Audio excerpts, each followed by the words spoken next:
Welcome to Monday's Thought for the Day.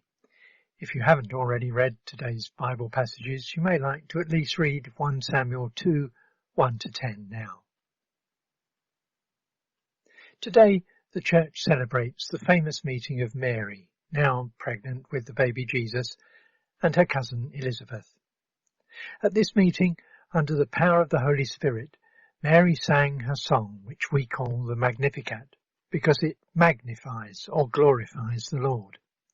My soul magnifies the Lord, and my spirit rejoices in God my Saviour.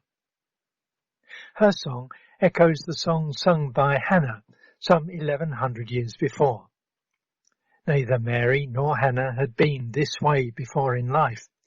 Both were in a strange new world. They were also both filled with a sense of God's intervention in the affairs of humans, and always for the good of those who are in need. It is the mighty and the oppressors who are brought low by God. The poor and the weak are lifted by him. This, of course, runs clear against the common idea that riches and power are a sign of God's blessing. No, God has other things on his mind than earthly power and riches. His blessings are wider than measures of human prosperity and status.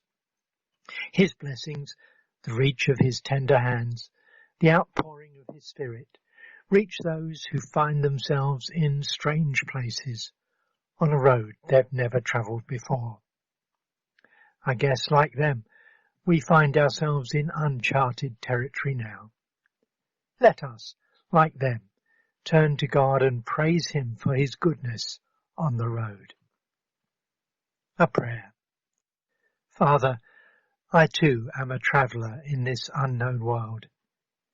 Grant to me a vision of your new kingdom and lead me there. Amen.